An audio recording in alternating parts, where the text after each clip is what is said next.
اعوذ باللہ السمیع العلیم من الشیطان اللعین الرجیم بسم اللہ الرحمن الرحیم الحمد للہ رب العالمین الصلاۃ والسلام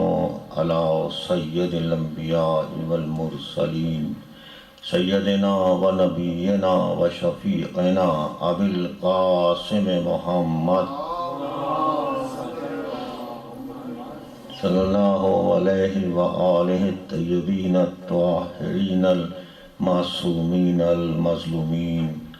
الذین اذہب اللہ عنہم الرجس وطہرہم تطہیرا۔ صلی اللہ محمد۔ اما بعد فقد قال اللہ تعالی وتبارک فی محکم کتابہ الحکیم وَهُوَ أَصْدَقُ الصَّادِقِينَ الْقَائِلِينَ وَقَوْلُهُ الْحَقُّ بسم اللہ الرحمن الرحیم وَلَا تَحْسَبَنَّ الَّذِينَ قُتِلُوا فِي سَبِيلِ اللَّهِ أَمْوَاتًا بَلْ أَحْيَاءٌ عِندَ رَبِّهِمْ يُرْزَقُونَ۔ صلوات۔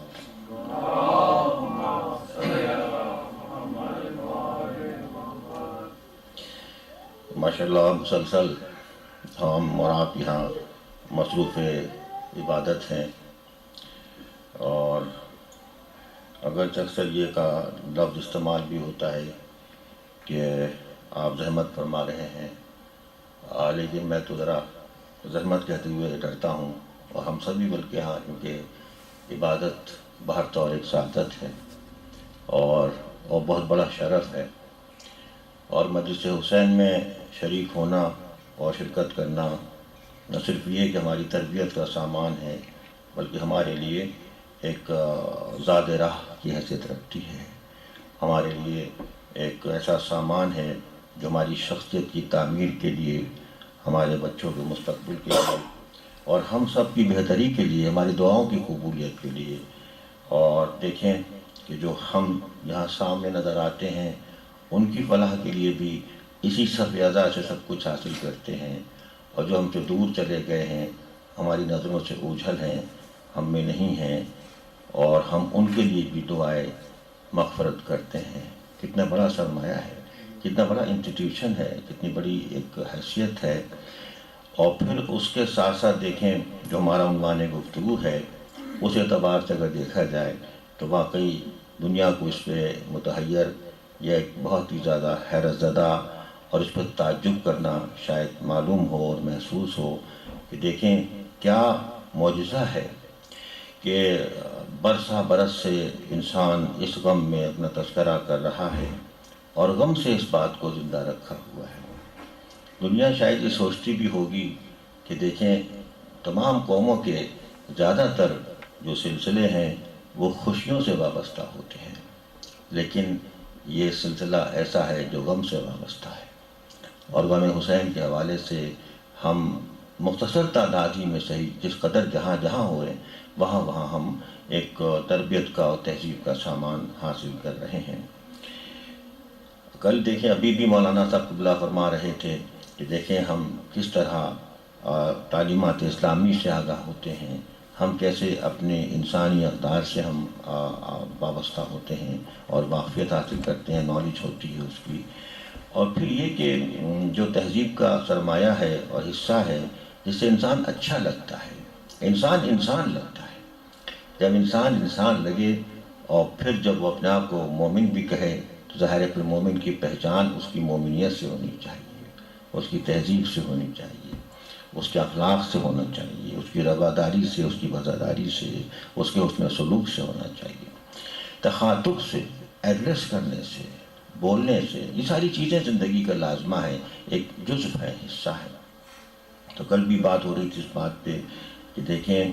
صرف یہی نہیں کہ مکمل طور سے ہماری زندگی کے لیے ایک سرمایہ دیا تہذیب کا، بلکہ خود مجلس کے آپ مختلف ایلیمنٹس کو دیکھیں، مختلف اجزاء کو دیکھیں، عناصر کو دیکھیں، اس کے حصوں کو دیکھیں، تو وہاں بھی ایک تہذیب در تہذیب نظر آتی چلی جاتی ہے، جو ممبر سے شروع ہوتی ہے اور آگے چلتی چلی جاتی ہے ایک چیز وہاں پہ۔ اور بڑی شرف کی بات ہے، بڑی رسپیکٹ، بڑی ایک آنر کی بات ہے کہ ممبر کے حوالے سے بھی کہ بڑا بارہا بزرگوں سے سنا ہوا یہ ایک فکر کہیں، فلسفہ کہیں، شعر کہیں کہ مجلس شہ میں میرا برسر ممبر ہونا،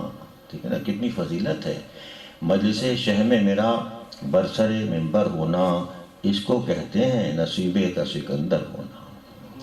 یہ ہے، یہ تو جب اتنا شعور کسی کو ہو اور کتنی فضیلت ہے، اور واقعی جب انسان یہ محسوس کرتا ہے کہ میں کس جگہ یہاں بیٹھا ہوا ہوں اور کیا میری ذمہ داری ہے اور کیا میرے کیا آبلیگیشنز ہیں یہاں پر اور کیا میری رسپانسبلٹیز ہیں، ظاہر ہے بعض اوقات تو ایک انسان اپنے آپ کو ہلتا ہوا محسوس کرتا ہے، اور واقعتاً حقیقت بھی ہے، اٹس اے ریئلٹی، کہ جب آپ دیکھتے ہیں کہ مجلس شہ میں میرا برسر ممبر ہونا، اس کو کہتے ہیں نصیبے کا سکندر ہونا۔ تو یہ ایسی فضیلت ہے کہ مجلس میں شرکت کر رہا ہے وہ بھی، جو مجلس میں بات کر رہا ہے وہ بھی، اسے بھی ایک نعمت تخاطب مل رہی ہے، ایڈریس کرنے کا ایک ایسی بلیسنگز مل رہی ہیں اس کو، تو وہ ایک بہت بڑا سرمایہ ہے۔ اور آپ دیکھیں کہ اس فضیلت پہ بہت سی باتیں ہوئی ہیں، بہت سے علماء نے، بہت سے صاحبان علم نے، وہ بڑا مشہور ہے، آپ نے پڑھا ہوگا اور سنا ہوگا، بلکہ میر انیس علی اللہ مقاموں کے بارے میں تو سنتے ہیں اور کہیں پڑھا بھی ہے کہ وہ تو جب ممبر پہ آتے تھے اور مرثیہ پڑھتے تھے تو ایک ربائی وہ اکثر پڑھا کرتے تھے، اور وہ بھی اسی طریقے کی ربائی تھی، اسی انداز کی، جو ایک شعر جیسے میں نے سنا پڑھا آپ کے سامنے، اس میں بھی ایک احساس فخر اور ایک احساس شرف، احساس عزت اور سعادت اس میں محسوس ہوتی تھی۔ بالیدہ ہوں، یہ دیکھیں تہذیب کیسے چلی ہے، بالیدہ ہوں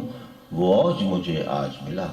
اوج بالیدہ ہوں، کیا وہ،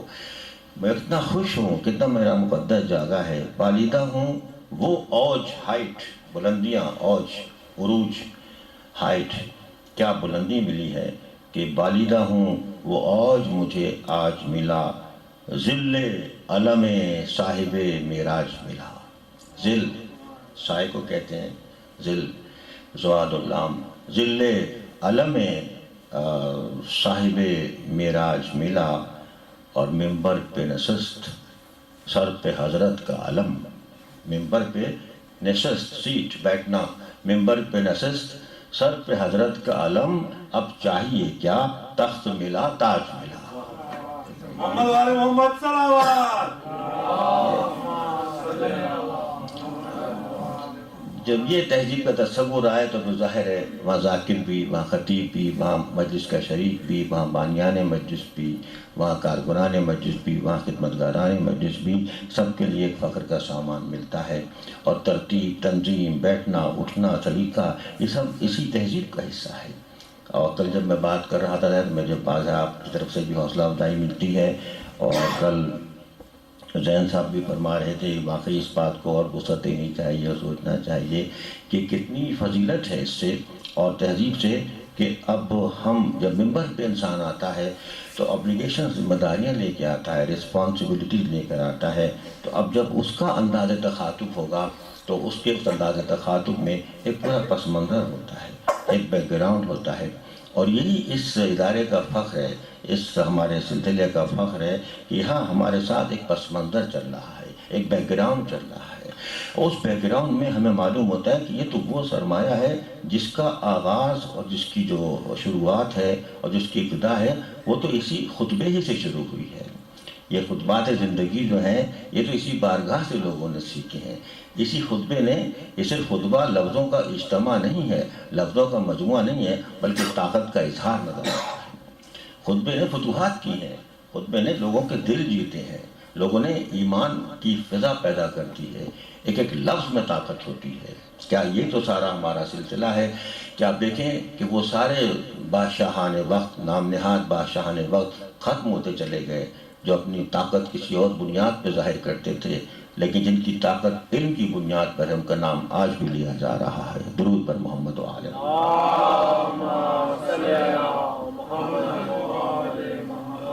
یہ علم کی بنیاد پر لفظوں کا اظہار اور خطبے کا سارا اظہار، یہ اب دیکھیں اس میں کوئی وہ بھی نہیں ہے کہ کیا ہے، کون ہے، کیسے ہے، اس میں تحمل بھی شامل ہوتا ہے۔ خطبہ صرف خطبہ لفظوں کا مجموعہ نہیں ہے، بلکہ پورا شخصیت کا اظہار ہے، پرسنالٹی کا ریفلیکشن ہے، اور آپ کی ساری پرسنالٹی اس میں انوالو ہوتی ہے، اور اس میں ایک شمولیت مزاج ہوتا ہے اس میں، اور وہ ایسے ہوتا ہے کہ آپ کو تحمل بھی چاہیے ہوتا ہے، آپ کو صبر بھی چاہیے ہوتا ہے، آپ کو وقت بھی چاہیے ہوتا ہے، آپ کو برداشت بھی چاہیے ہوتی ہے، آپ کو اپنی محسوسات کو بھی دیکھنا ہوتا ہے، یہ تمام کیفیتیں ہیں، آپ کو اپنی فکر کو بھی دیکھنا ہوتا ہے، آپ کو اپنے مشاہدے اور مطالعے کو بھی دیکھنا ہوتا ہے، تو یہ ساری چیزیں بن کے پھر تہذیب کا حصہ بنتی ہیں نا۔ میں بہت اختصار سے کام لے رہا ہوں، ظاہر ہے ایام ازاں ہیں، اور ایام ازاں کا خود بھی یہ تقاضا ہے کہ یہ بھی تہذیب کا حصہ ہے، کیونکہ مسلسل مجالس ہو رہی ہیں، ہر جگہ مجالس ہو رہی ہیں، ہم نہیں کہہ سکتے کہاں کہاں مجلسیں ہو رہی ہیں، لیکن ہر مجلس اپنے طور پر ایک مکمل مجلس ہے۔ تو ہم کسی مجلس کے لیے ظاہر ہے ہر مجلس اہم ہے، خواہ کتنے لوگ آئیں وہاں کتنے لوگ نہ آئیں اس سے غرض نہیں ہے، لیکن ہاں تہذیب کا حصہ یہ بھی ہے کہ ہم مجلس کی تعین وقت کا بھی خیال رکھیں اور اس کا لحاظ رکھیں کہ ایام ازاں ہے، اور مسلسل ہر جگہ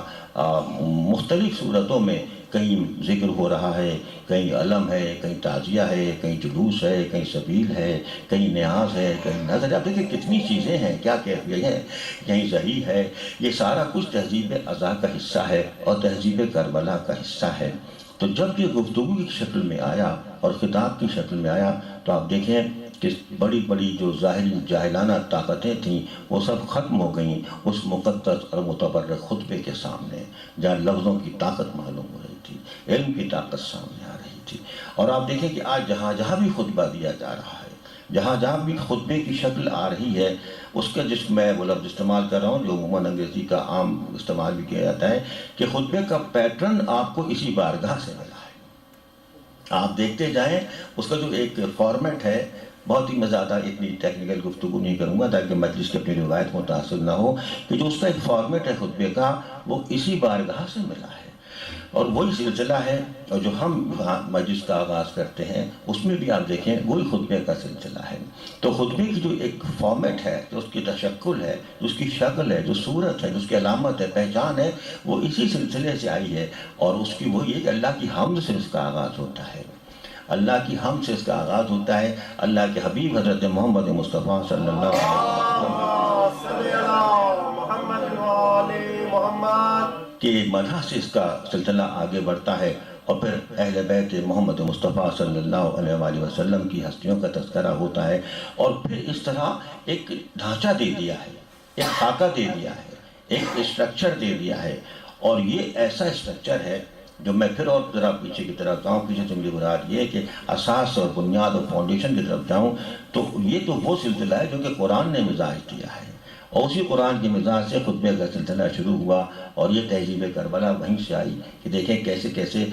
آپ وہ پیٹرن آپ دیکھتے جائیں، وہ سلسلہ آپ دیکھتے جائیں، قرآن مجید کا تلاوت مطالعہ بچے بڑے سب کرتے ہیں، اس غور سے بھی کبھی دیکھیے گا کہ سورہ فاتحہ ہی کو آپ دیکھیں۔ اب سورہ فاتحہ بظاہر بہت مختصر سا سورہ ہے، لیکن وہ بھی ایک مکمل پیٹرن ہے، ایک خلاصہ قرآن مجید ہے، ایک دیباچہ قرآن مجید ہے، ایک پریفیس قرآن لگتا ہے، پیش لفظ قرآن ہے۔ تو جب وہ پیش لفظ قرآن ہے تو اس جیسے پیش لفظ بلا تشبیہ میں کہہ رہا ہوں، کسی کتاب کا پیش لفظ ہوتا ہے، اس میں وہ کچھ بیان کر دیا جاتا ہے جو کوئی کتاب میں بیان ہونے والا ہوتا ہے۔ تو پیش لفظ قرآن جو ہے اس میں مضامین قرآن موجود ہیں، اس میں فلسفہ قرآن موجود ہے، اس میں فکر قرآن موجود ہے، اس میں احکامات قرآن کا خلاصہ موجود ہے۔ اگر قرآن میں توحید ہے تو اس میں بھی توحید ملے گی، اگر قرآن میں تذکرہ آخرت ہے تو اس میں بھی تذکرہ آخرت ملے گا۔ دیکھتے جائے تو معلوم ہوا کہ اس کا جو پیٹرن ہے وہ ہے جو آج پوری دنیا نے اپنی ان تمام درخواستوں میں، ان تمام تحریروں میں اسے اپنایا ہوا ہے، اور وہ بھی اسی خطاب کی جھلک کی طرح نظر آ رہا ہے کہ اللہ کی حمد ہے، اللہ کی تعریف ہے، اللہ کی دی ہوئی نعمتوں کا تذکرہ ہے، اللہ کے اس دن کا تذکرہ ہے جس کو یوم الدین کہا جا رہا ہے، اور پھر آخر میں کہیں جا کے ایک دعائیہ لہجہ اختیار کیا جا رہا ہے۔ یہ درخواست کا سلسلہ ہے، یہ درخواست کا سلسلہ ہے۔ بلا تشبیہ میں نے کہا، بغیر کسی مماثلت کے، بغیر کسی ریزیمبلنس کے، بغیر کسی ایک تشبیہ کے یہ کہہ رہا ہوں کہ دنیا کی درخواستیں بھی لکھی جاتی ہیں اسی انداز سے لکھی جاتی ہیں۔ اچانک تو کوئی نہیں کہتا کہ مجھے یہ کر دیں، مجھے کر دیں، نہیں، ایک اس کا باقاعدہ ایک مضمون ہے، ایک فارمیٹ ہے، اس میں ہاں جناب آپ یہ ہے وہ ہے وغیرہ وغیرہ کر کے پھر یہ وہ سب، پھر کہیں جا کے ہاں کہ پرتھوی کا مسئلہ یہ ہے وہ ہے وغیرہ۔ میں تو ایسی اختصار تھا، تو دنیا نے سب کچھ لیا ہے۔ ابھی کچھ دیر بات ہو رہی تھی تو وہاں یہ ہو رہا تھا کہ کتنی اچھی بات آئی تھی سامنے کہ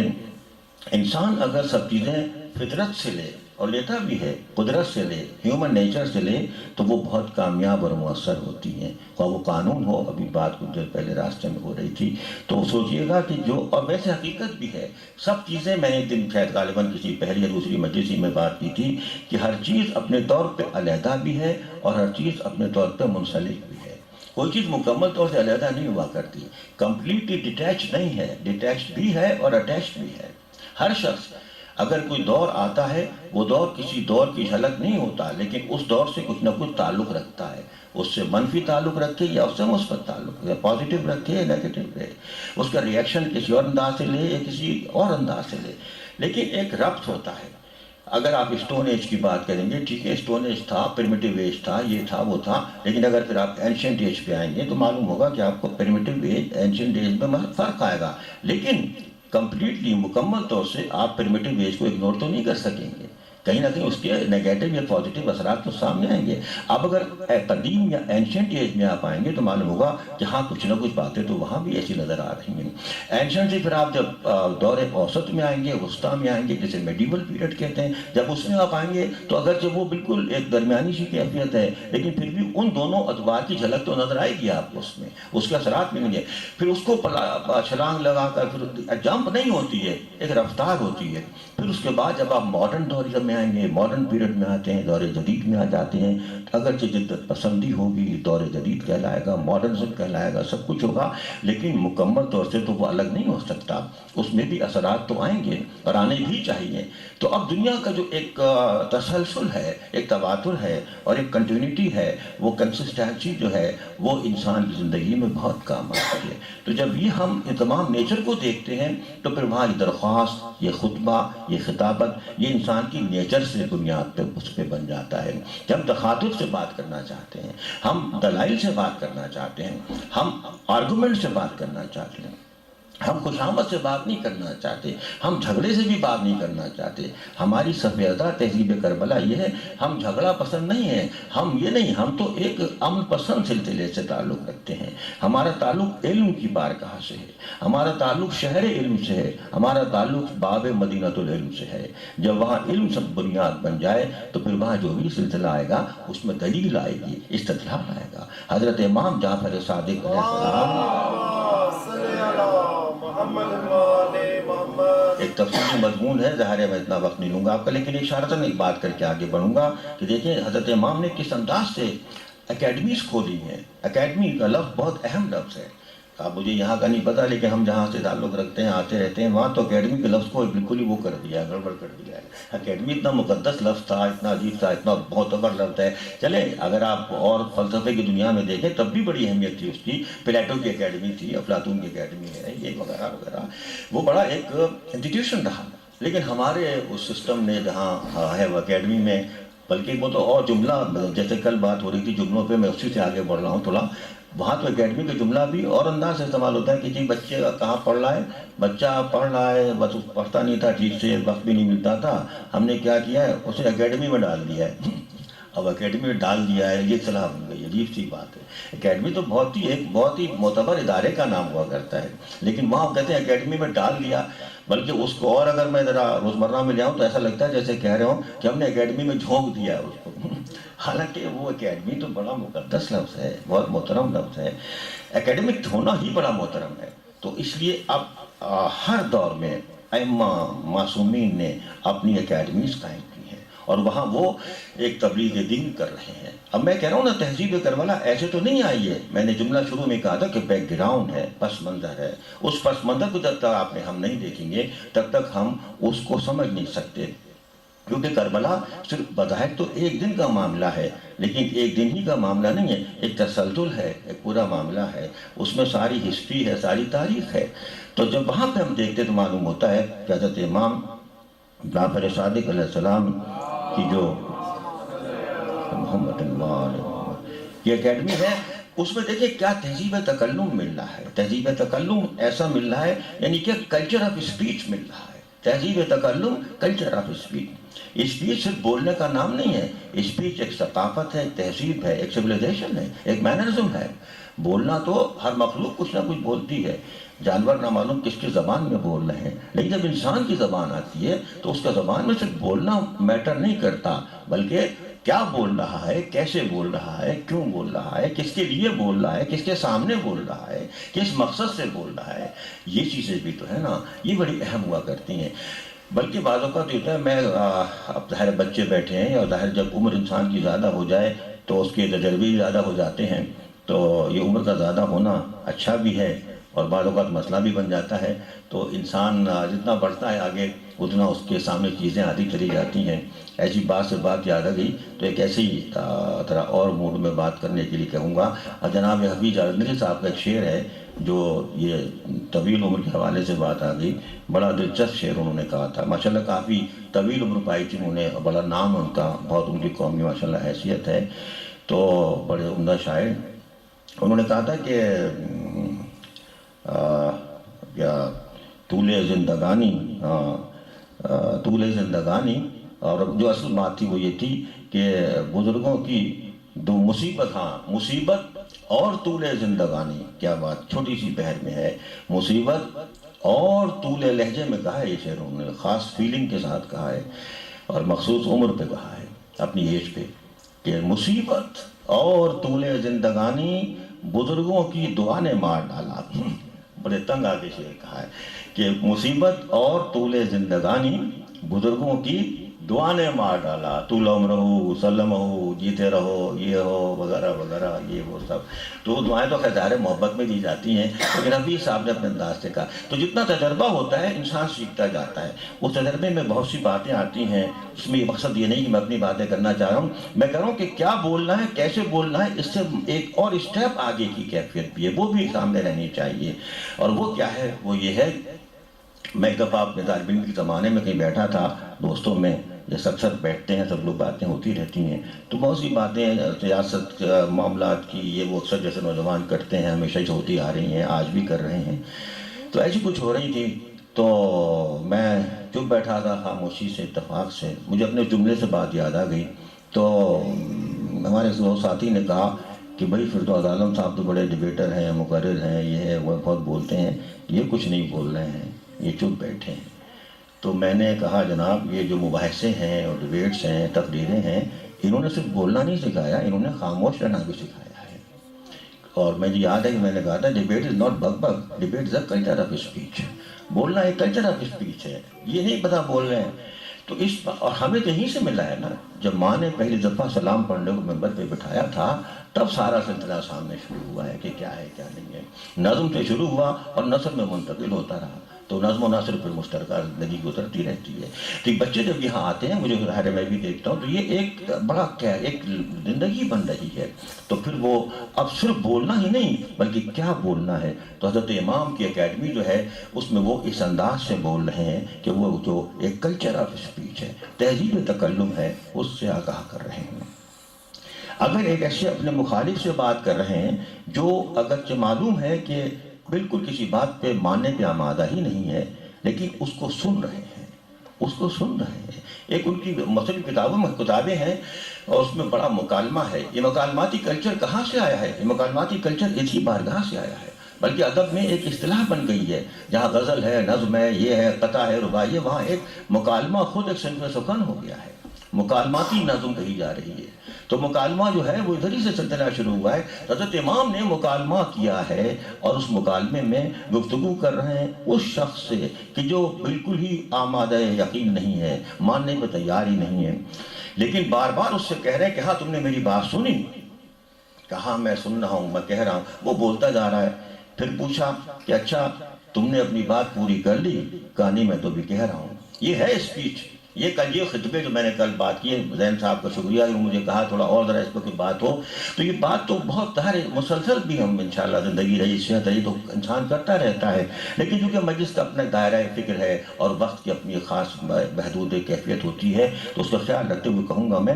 تو جب امام کہہ رہے ہیں اس سے کہ تم نے اپنی بات پوری کر لی، وہ کہتا ہے کہ نہیں ابھی میں کچھ اور کہنا چاہوں گا، اور پھر اس کے بعد کہا کہ پھر بار بار پوچھ رہے ہیں جملہ، یہ بڑی تہذیب کا جملہ ہے، یہ ہے تہذیب کربلا، جب بات پوری کر لی تو پھر پوچھا آخر میں اب تم نے بات پوری کر لی؟ کہا اب میں نے کہا اچھا جب تم نے اپنی بات پوری کر لی اب میں اپنی بات شروع کرتا ہوں۔ یہ ہے دس از آل کلچر آف اسپیچ، یہ خطبہ، یہ خطابت، یہ تقریر، یہ گفتگو، اس کی اپنی تہذیب ہے، اپنا ایک معاشرہ ہے، اپنی ایک معاشرت ہے، جب وہ سامنے آ جاتی ہے تو پھر وہاں معلوم ہوتا ہے کہ کلچر آف اسپیچ کیا ہے، بولنے کا ڈھنگ کیا ہے، کس سے کیا کہنا ہے، کیسے کہنا ہے، نہیں کہنا ہے، کیا بولنا ہے، کیا نہیں بولنا ہے، یہ باتیں اسی بارگاہ سے ملی ہیں۔ اس کے تقاضے کیا ہیں، ممبر کے تقاضے کیا ہیں؟ ابھی دیکھیں جب مجلس شروع ہوتی تو ماشاءاللہ زین صاحب کتنے سلیقے سے ہم سب سے کہتے ہیں ذرا آپ آگے تشریف لائیے، اور بہت بڑے محتاط الفاظ استعمال کرتے ہیں، بڑا اچھا لگتا ہے، یہ بہت صحیح ہے، کیونکہ یہی تو سارا سلسلہ ہے۔ یہ تہذیب ازاں کیا ہے، یہ تہذیب کربلا کیا ہے، نشست و برخاست یہ سارا کہاں سے آیا ہے؟ یہ بیٹھنا اٹھنا، چلنا پھرنا، بڑوں سے پہلنا، بیٹھ کے آگے بیٹھنا، پیچھے بیٹھنا، ساتھ بیٹھنا کیا ہے، یہ سب ہم بچپن سے سیکھتے آ رہے ہیں۔ یہ تہذیب ازاں ہے اور تہذیب کربلا ہے، اور لفظوں کے اعتبار سے یہ علم کی اساس پہ ہے، یہ علم کے بغیر ممکن نہیں ہے، علم کے بغیر ممکن نہیں ہے، اور کیسے کہا جائے اور کیسے کہا جائے یہ آئیے ذرا معلوم کریں باب مدینۃ العلم حضرت مولا کائنات علی بن ابی طالب سے۔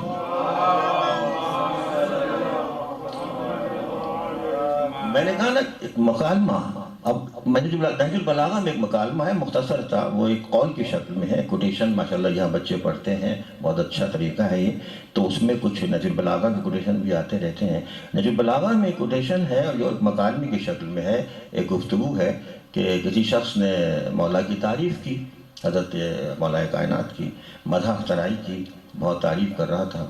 آپ نے پڑھا ہوگا، نہج البلاغہ میں ملے گا آپ کو وہ، تو مولا نے سنا، اور سننے کے بعد توجہ سے سننے کے بعد کہا کہ ہاں یہ ہے، یہ جملہ پھر ارشاد فرمایا وہ یہ ہے، اس کا مفہوم میں بیان کر رہا ہوں کہ جو کچھ تیری زبان پر ہے میں اس سے بہت کم ہوں، یعنی جو کچھ تو کہہ رہا ہے اس سے میں بہت کم ہوں، اور جو کچھ تیرے دل میں ہے اس سے میں بہت زیادہ ہوں۔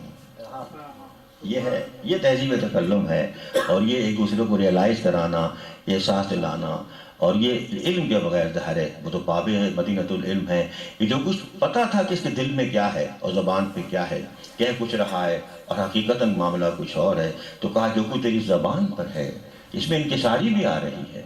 اس میں عجز بھی آ رہا ہے، اس میں اپنی شخصیت کو ایک انداز سے، یہ ائمہ کی تعلیم ہے، یہ کربلا کا پیغام اسی لیے سامنے آ رہا ہے، اور کربلا کی تہذیب اسی لیے شامل آ رہی ہے کہ اپنے آپ کو ایک انکساری کے ساتھ بیان کر دیا۔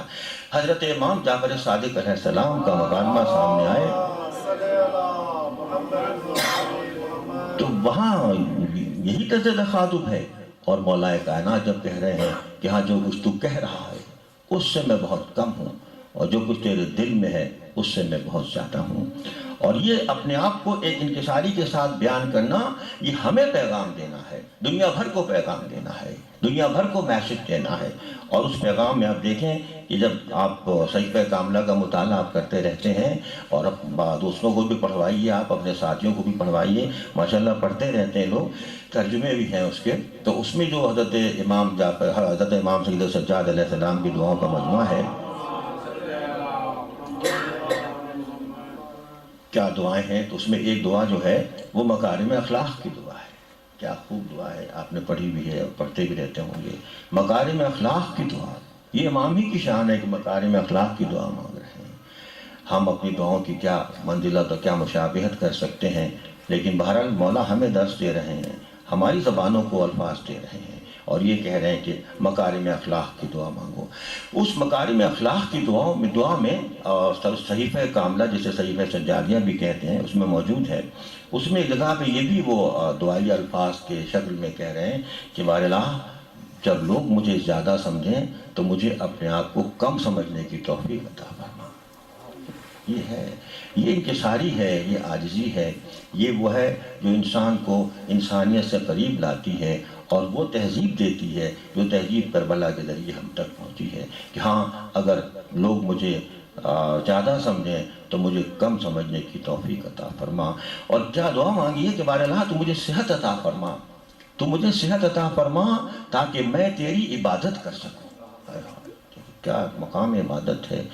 مجھے صحت عطا فرما، بلکہ اس میں ایک فکر یہ بھی ہے کہ مجھے صحت عطا فرما، صحت قائم رکھ میری، تاکہ میں مقصد تخلیق کو ثابت کر سکوں۔ مقصد تخلیق عبادت ہے۔ وَمَا خَلَقْتُ الْجِنَّ وَالْإِنسَ إِلَّا لِيَعْبُدُونِ،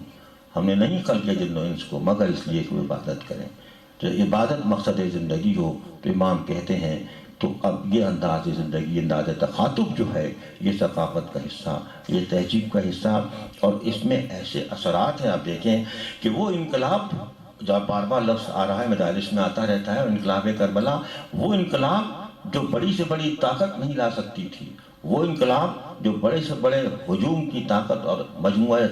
ہجوم نہیں لا سکتا تھا، وہ طاقت جو ہے وہ حضرت زینب سلام اللہ علیہ کے خطبوں میں ظاہر کرتی ہے۔ یہ ہے تہذیب کربلا، یہ ہے تہذیب کربلا۔ جب ممبر پہ انسان آتا ہے تو اسی تہذیب کی ترسیل کے لیے، اسی تہذیب سے استفادہ کرنے کے لیے، اسی تہذیب کے پیغام کو پہنچانے کے لیے وہاں آئے گا، تو پھر ظاہر ہے وہاں ممبری ادب کی ضرورت تو محسوس ہوگی، وہاں پہ پھر ممبر کی شان کا لحاظ تو رکھنا پڑے گا، وہاں پھر معلوم ہوگا کہ ممبر کیا ہے، اور وہ کیا خوبصورت قول میں نے شاید کسی مجلس میں دہرانے کی سعادت بھی حاصل کی تھی۔ وہ حضرت سید سجاد نے جب فرمایا تھا نا کہ تم اسے ممبر کہہ رہے ہو، بات بھی ہوئی تھی یہاں پہ، یہ ممبر اور شکل میں ہوتا ہے، تم بیٹھتے ہو تو ممبر نہیں ہے، ہم بیٹھتے ہیں تو ممبر ہے، جب تم بیٹھتے ہو تو یہ لکڑیاں ہوا کرتی ہیں۔ نعرہ حیدری، یہ سلسلہ فکر سامنے آیا تو پھر آپ دیکھیں تو اب وہ جب تخاطب ہوتا ہے اور پھر وہاں انسانیت کی فکر سامنے آتی ہے۔ حضرت علی بن ابی طالب کی آیت مبارکہ کو پڑھتے جائیں تو معلوم ہوگا، اللہم صلی علی محمد و آل محمد، کہ کس کس انداز سے انسانیت کے پیغام کو پہنچا رہے ہیں۔ اب ممبر پہ ذمہ داریاں تو الگ ہیں، وہ تو ہر وقت ممبر پہ ہے، وہ تو ہر وقت ممبر پہ ہے، وہ تو خود ممبر ہے۔ جب خود ممبر بن جائے تو پھر ظاہر ہے وہ کیا شان تخاطب ہوگا کہ جہاں جہاں آ رہے ہیں، میدان جنگ میں بھی ممبر سامنے آ رہا ہے، وہاں بھی عالم انسانی کو پیغام پہنچا رہے ہیں، ایک انسانیت کو پیغام پہنچا رہے ہیں، انسانیت کو درس محبت دے رہے ہیں، صرف مسلمانوں کے ساتھ نہیں، غیر مسلموں سے اس نے سلوک کر رہے ہیں، عالمی معاشرے کی تشکیل کر رہے ہیں، دنیا بھر کے انسانوں کو یکجا کر رہے ہیں۔ اس بنیاد پر، شخصی بنیاد پہ نہیں کر رہے ہیں، نظریاتی بنیاد پہ کر رہے ہیں۔ کہ جملہ عجیب میری زبان پہ آ گیا، غور کیجئے گا کہ اس پورے سلسلے میں کہیں بھی شخصیت کا معاملہ اس طرح سے نہیں آیا، یا نظریے کا معاملہ آیا ہے، اعتقاد کا معاملہ آیا ہے، ایمان کا معاملہ آیا ہے۔ جب یہ بات آئے تو پھر وہاں انداز فکر کچھ اور ہو جاتا ہے۔ وہ شخص تھا نا کہ میدان جنگ میں جب وہ جنگ جمل کا واقعہ ہے کہ وہ اس کے ہاتھ سے تلوار چھوٹی، بہت سے اسی مثالیں مختلف واقعات کی ہیں، لیکن میں جس جانب اشارہ کر رہا ہوں تو وہ یہی تھا کہ جب وہ تلوار چھوٹ جاتی ہے اور وہ گر جاتا ہے اور الگ ہو جاتا ہے تو حضرت امام ایک دم اس کو چھوڑ دیتے ہیں، امام مولا کائنات۔ تو اور چھوڑنے کے بعد پھر وہ شخص کہتا ہے کہ اب کیا ہوگا، پریشان ہو گیا، تو مولا کہتے ہیں تم ٹھیک ہے، اب میں تم سے مقابلہ نہیں کرتا، وہ تمہارے پاس کوئی سلسلہ ہی نہیں ہے، یہ نہیں ہے۔ تو پھر وہاں پہ وہ کہتا ہے کہ میں نے سنا ہے کہ آپ تو بہت سخی ہیں اور آپ کسی کے سوال کو رد نہیں کیا کرتے، تو میں آپ سے سوال کرتا ہوں، اسے قبول کر لیجئے۔ کہا کیا؟ کہا مجھے کوئی تلوار عنایت فرما دیجئے۔ بڑی عاجزی سے کہا، مولا نے فوراً تلوار اس کو عطا فرما دی، تلوار دی گئی۔ تو پھر اس کے بعد اب اس کے رخ بدل گیا، انداز ہی بدل گیا اس آدمی کا۔ اس نے کہا کہ اب دیکھتا ہوں مجھے کون مارتا ہے، اپنے لفظوں میں بیان کر رہا ہوں، اپنے لہجے میں، اور دیکھتا ہوں کہ کیا ہوگا کیا ہوگا، اب تم کیسے میرا مقابلہ کرو، یہ وہ وغیرہ۔ تو پھر جو مولا نے تھاٹ دیا ہے، میں کہہ رہا ہوں لفظوں کی طاقت اور فکر کی طاقت، اور اسی طاقت کا یہ سرمایہ ہے کہ آج ہم یہاں شریک ہو رہے ہیں اور تذکرے کہاں کہاں ہو رہے ہیں۔ تو مولا نے کہا تم کیا سمجھتے ہو، میرا محافظ یہ سب کچھ نہیں ہے، میرا محافظ اللہ ہے، اگر وہ مجھے ایک دن زندہ رکھنا چاہتا ہے میں مر نہیں سکتا، اور اگر ابھی ختم کرنا چاہتا ہے میں زندہ نہیں رہ سکتا، کیونکہ موت میری محافظت کر رہی ہے۔ درود پر محمد و آل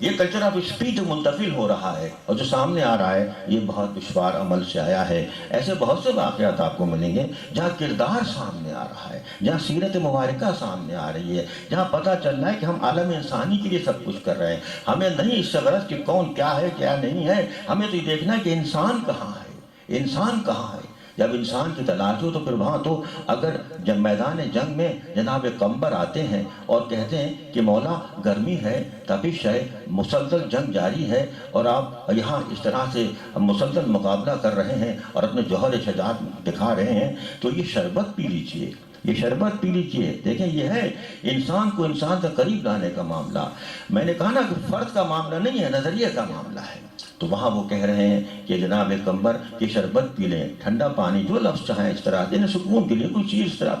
پانی پی لیں، شربت پی لیں۔ کہا نہیں میں نہیں پیوں گا، تم ایسا کرو یہ شربت تم کو پلاؤ جو اتنے زخمی یہاں پہ افراد پڑے ہوئے ہیں، اتنے زخمی افراد پڑے ہوئے ہیں، پہلے ان کو پلاؤ، اپنے کچھ ساتھیوں کو لے جاؤ اور ساتھ لے جا کے ان کو تم پلاؤ۔ جناب قمبر کہتے ہیں لیکن وہ تو ہمارے دشمن ہیں، وہ تو ہمارے دشمن ہیں۔ تو پھر مولا سبق دیتے ہیں انسان کو انسان سے قریب لانے کا، عالمی معاشرے کی تشکیل کا، اور مسلم غیر منافق جو بھی ہے سلسلہ ان سب کو الگ رکھتے ہوئے وہاں وہ کہہ رہے ہیں کہ ٹھیک ہے وہ کچھ بھی ہے، دشمن ہے یا دشمن نہیں ہے، بہرحال وہ انسان تو ہے۔ یہ ہے مینکائنڈ کا پیغام، یہ ہے ہیومینٹی کا پیغام، یہ ہے انسانیت کا پیغام، کیونکہ اب وہاں پہ کہہ رہے ہیں کہ ٹھیک ہے وہ ہمارے دشمن ہیں، enemy or not enemy, this is not a question, but the question is that they are from human beings. تو among human beings اگر ہیں تو ظاہر ہے ہمیں اس کا خیال رکھنا ہے۔ جب یہ ہے لہجہ تو پھر وہاں خطاب میں طاقت آ رہی ہے، وہاں لوگوں کو طاقت مل رہی ہے۔ ساتھی ہمیشہ یہ کہہ رہے ہیں کہ نہیں مولا یہ تو ایسی کیفیت ہے، یہ تو ایسی کیفیت ہے۔ وہ جب جنگ احد کے مقام پہ جب وہ ایک سخت ترین دشمن سامنے آ رہا ہے، اور سخت ترین دشمن جب سامنے آیا طلحہ ابن ابی طلحہ جو اس مخالفین کا پرچم بردار بھی ہے، طلحہ ابن ابی طلحہ، تو وہ مقابلہ مولا کی شان یہ ہے کہ وہاں وہ ایک عام سپاہی کے طور پر بھی جنگ میں حصہ لے رہے ہیں، اور جب وہاں دو بدو دست بدست لڑائی ہو رہی ہے اور وہاں ایک مقام پہ ایسا ہوتا ہے وہی کیفیت سامنے آ رہی ہے، وہاں شان شجاعت بھی سامنے آ رہی ہے اور شان رحمت بھی سامنے آ رہی ہے، تو وہاں وہ شخص جو ہے، میں اپنی لغت میں معاشرے کی لغت میں بات کر رہا ہوں، وہ ایک دم چکر کھا کے گر پڑتا ہے، اور چکر کھا کے جب گر جاتا ہے تو مولا اسے چھوڑ دیتے ہیں۔ تو پھر وہاں ساتھی آتے ہیں اور کہتے ہیں کہ اب تو بڑا صحیح موقع ہے، یوں کریں ایسا کریں۔ کہا نہیں، جو مقابلہ نہیں کر سکتا علی اس سے نہیں لڑا کرتا ہے۔ One who can't defend himself, how can I fight against him? تو یہ کہ وہ کہتے ہیں نہیں یہ ڈیفینڈ نہیں کر سکتا، میں کیسے کر سکتا ہوں؟ تو پھر وہاں پہ یہی کیفیت سامنے آتی ہے کہ جب ایسے عقیدت مند مل جاتے ہیں تو پھر وہ کہتے ہیں، اور اسی مرحلے پہ کسی نے جب متاثر ہو کے اظہار کیا تھا، جو میں نے بات ابھی اپنی ایک میرے زبان پہ الفاظ آ گئے مولا کی عطا سے کہ شخصیت نہیں نظریے کے لیے، تو پھر وہاں جب اس شخص کو اتنے اخلاق کا سامنا دیکھا اور اتنا اخلاق کا مظاہرہ دیکھا تو اس شخص نے کہا کہ آپ تو بہت عظیم شخصیت ہیں، آپ تو بہت عظیم شخصیت ہیں، آپ مجھے اپنے لشکر میں قافلے میں ساتھیوں میں شامل کر لیں اور میں آپ کی خاطر ہر جگہ لڑوں گا۔ آپ کی دیکھیں میسج ہے، یہ بات کہاں سے کہاں پہنچی، دیکھیں یہ تہذیب کا سلسلہ یہاں تک آیا۔ اس نے کہا کہ میں آپ کی خاطر سب سے لڑوں گا اور آپ مجھے اپنا باڈی گارڈ بنا لیں، اپنا مجھے باڈی گارڈ بنا لیں۔ تو مولا کائنات نے عالم انسانی کو پیغام دے دیا، عالم انسانی کو قریب لانے کے لیے پیغام دے دیا اور کہا کہ ٹھیک ہے تمہیں تمام محبتیں ہمارے عزیز ہیں تمہاری، لیکن ایک بات کا خیال رکھنا کہ اگر لڑائی لڑتے ہیں تو سچ کے لیے لڑتے ہیں، کسی فرد کے لیے نہیں لڑا کرتے ہیں۔ یہ ہے پیغام حیدری، یہ ہے تہذیب کربلا، یہ ہے تہذیب کربلا۔ اسی لیے آپ دیکھیں رب دے پھر پیچھے کی جانب کربلا کے واقعے کو دیکھتے جائیے۔ حسین نے کبھی یہ نہیں کہا، ایک فرد کی حیثیت سے بات نہیں کی ہے، حسین نے ایک نظریے کی حیثیت سے بات کی ہے کہ مجھ جیسا شخص جو ہے یزید جیسے شخص کی بیعت کیسے کر سکتا ہے، سوال ہی نہیں ہوتا۔ تو اب ہر دور میں تبھی تو وہ کہا جاتا نا کہ ہر دور میں پھر انسان کو بیدار تو ہو لینے دو، بارہا بچوں نے بڑوں نے سب نے پڑھا ہے، ہر قوم پکارے گی ہمارے ہیں حسین، اور یہ کہ ہر روز کربلا ہے، یہ ہے، یہ سب کیوں ہے؟ اس لیے کہ حسین نے اپنے آپ کو علامت بنا دیا۔ حسین نے تمام بنی نوع انسان کو انسان سے قریب لانا سکھا دیا۔ حسین کے قافلے میں کوئی تفریق نہیں ہو رہی ہے کہ کون غلام ہے، کون ساتھی ہے، کون عزیز ہے، کون دوست ہے، کون کیا ہے، کس کا قریبی رشتہ ہے۔ جس طرح اپنے بھائی کے لاشے پہ جا رہے ہیں، اسی طرح اپنے دوست کے لاشے پہ جا رہے ہیں۔ یہ ہے تہذیب کربلا۔ جس طرح غلام کے خادم کے لاشے پہ جا رہے ہیں، اسی طرح اپنے کسی قریب ترین عزیز کے لاشے پہ جا رہے ہیں۔ یہ ہے کردار حسین، یہ ہے تہذیب کربلا۔ یہ نہیں کہ کیا ہے آج کے معاشرے میں، تو اب میں کہاں سے باہر مثالیں نہیں دے سکتا، اور مثال کا مقام بھی نہیں ہے کہ اس عظیم ہستی سے میں کسی مثال کو یہاں بیان کروں، لیکن آج کے معاشرے کے لیے ایک سبق ہے۔ ہم اسے کہانیوں میں بھی دیکھتے ہیں، ہم اسے میڈیا کے ذریعے مختلف ڈرامائی تشکیلوں میں بھی دیکھتے ہیں۔ ہم معاشرے میں یہ مسلسل کچھ نہ کچھ معاملات ایسے ہوتے رہتے ہیں، تو اب کون ہمارا ہے کون تمہارا ہے، یہ سلسلے بہت چلتے رہتے ہیں۔ لیکن حسین نے بتا دیا کہ ہم تو انسانیت کی قدر کرتے ہیں، ہم انسانیت کی علامت کرتے ہیں۔ اسی لیے حسین صرف شہید اسلام ہی نہیں، حسین شہید انسانیت ہے۔ حسین شہید انسانیت ہے، اسلام دین انسانیت ہے، اور حسین شہید انسانیت ہے۔ جب حسین شہید انسانیت ہے تو مسلم ہو غیر مسلم ہو، مسلم میں مختلف مقابلے پہ آنے والے ہیں، جو انداز زندگی ہے وہاں حسین اپنے نظریے کو سامنے لے کے آ رہے ہیں اور بتا رہے ہیں کہ دیکھو ہم تمہیں رشتوں کا تقدس بتائیں گے، اور اس میں سب سے بڑا رشتہ یہ ہے وہ انسان اور انسان کا رشتہ ہے، اور سب سے بڑا رشتہ معبود اور مخلوق کا رشتہ ہے۔ اب تو معبود کے رشتے کا نام زندگی ہے۔ زندگی کے بارے میں بہت باتیں ہوئی، ہم نے اسی سلسلے تقاریر میں کافی حوالے دیے، باتیں کی ہیں، سارے لوگوں نے کچھ کہا، کسی نے کچھ کہا، لیکن حسینی سلسلے نے بتا دیا، واقعہ کربلا نے بتا دیا کہ سب سے بنیادی اور اہم رشتہ جو ظاہری طور پر سامنے آ رہا ہے وہ انسان اور انسان کا رشتہ ہے۔ اور وہ کیوں؟ وہ اس لیے کہ سب کا خالق ایک ہے اور ساری مخلوق ایک ہے۔ جب یہ سلسلہ سامنے آ گیا تو پھر وہاں کربلا ہمارے لیے مسلسل، بس گفتگو ختم، آپ کے لیے ظاہر ہے میں وہ لفظ پھر استعمال نہیں کروں گا کہ زحمتیں ہوئیں، مسلسل آپ مصروف عبادت ہیں، اور تاریخیں محرم کی ایسی گزرتی رہتی ہیں کہ ہر دن گزرتا ہے، لیکن لگتا ہے جیسے ابھی شروع ہوا تھا، اور ایک عجیب سی پیاس سی رہتی ہے، ان پیاسوں کی پیاس کہ جو تذکرے پہ ہمارے لیے ایک بڑی سعادت اور عبادت بن جاتی ہے۔ ہم ساتھیوں کا تذکرہ بھی کر رہے ہیں امام کے، ہم اعزا کا تذکرہ بھی کر رہے ہیں، لیکن تذکرے میں کوئی تفریق نہیں ہے۔ ذاکر جس طرح عزیز کا تذکرہ کرتا ہے اسی طرح ساتھی کا تذکرہ کرتا ہے، لیکن کربلا وہ عظیم تہذیب ہے جہاں محبتوں کے رشتے مل رہے ہیں، محبتوں کے تعلق نظر آ رہے ہیں۔ ان تعلقوں میں سب سے ایک اہم تعلق جو ہے وہ ماں اور اولاد کا تعلق ہے۔ ہمارا سلام ہو کربلا کی ماں پر، ہمارا سلام ہو خواتین کربلا پر، ہمارا سلام ہو مستورات کربلا پر۔ بیویوں نے کیا شان